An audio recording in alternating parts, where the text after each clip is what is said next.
Should cell phones be allowed in school? As this topic is being debated countrywide, we shall take a look at this topic from the point of view of both the teachers and parents in this post.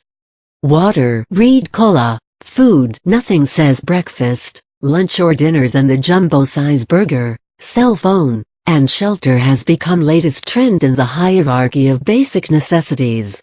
Sneak insects into this list somewhere between water and shelter, too. That's how the modern man is living his life. Tackling terrorism attacks, coping with economic recession, and fighting with multitude of domestic chores has become the standard features of new age living. Sadly, a kid's supposedly innocent and carefree world is becoming blurred and submerging into the adult's pathos. One example of this phenomenon of children metamorphosing into adults sooner than they are supposed to be is the vogue of using cell phones while in school. Since this debate is raging nationwide and also across the world, we are here to discuss whether a ban on them in school is a viable option at all. Cell phones have become the latest toys with which kids keep themselves busy when they don't have any other source of entertainment like video games. Nowadays, the innovative phones with attractive features that are being launched are enough to keep any kid engrossed in them for hours. However, is it fair to put a blanket ban on these vital communicative tools just because one fears that they can be misused? The fact of the matter is that if a thing is denied to someone, it becomes even more desirable. Do school board authorities want to increase the secret phone mania which most students already seem to possess to some extent? Some people argue that children can be given the simpler version of mobile phones which will keep them connected to their parents and moreover, they won't be exposed to the ill effects of cell phones like gaming, messaging, the internet, digital photos, etc. Though a good idea, there are some people who opine that the students will miss out on valuable teaching tools which are available in cell phones like calculator, dictionary and the internet etc., if only basic versions of phones are given to them. Cell phone usage, boon or bane? A decade ago, a few schools took a stand and banned their students from carrying cell phones and pagers in school premises. This authoritarian decision was taken to curb down the incidence of substance abuse and gang-related activities, especially when connection between cell phones and gang activities was found to be evident.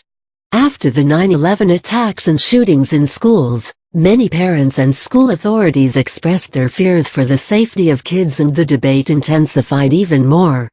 Pros in this digital age. It is difficult to keep the children away from fancy gadgets and techno-mobile phones even more when the technology has permeated into the education system. Most schools have tried to control the so-called mobile menace in the schools and miserably failed to do so. A mobile phone is not seen just as a medium of connectivity, it is much more than that. Basically, it's an extension of the student's backpack.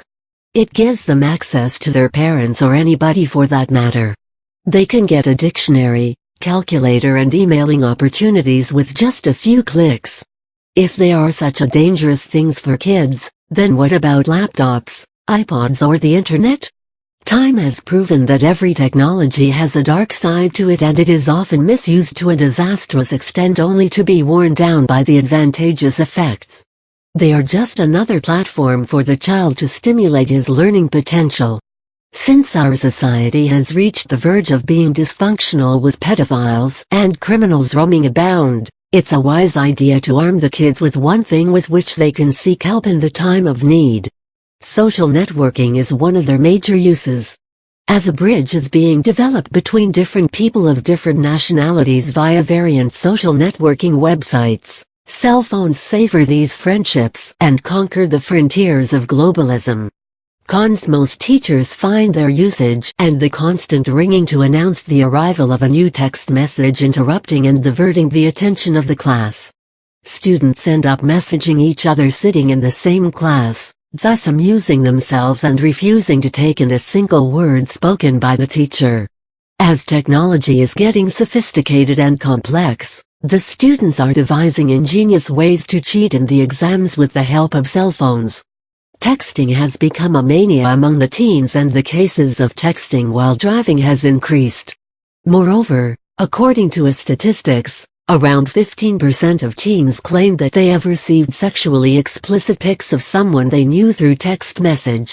Broken household and family problems has torn the fabric of family values in the society, with cell phones contributing their bit as the children do not have time for their parents or siblings. Similarly, it has widened the gap among friends as virtual friendship has gained priority. With regards to school safety, they have proved to be a threat. There have been many cases when texts warning a bomb threat were circulated among the students, leading to rumors and panic. They are detrimental in spreading rumors and gossips among the kids in school, thus disrupting the school environment. Each of us have a different opinion about the matters pertaining to the best interests of the kids. School authorities and parents have to come together to find a common ground in this issue. Personally, I think the parents of a child are wise enough to decide whether their child can handle a cell phone without surrendering to its misuses.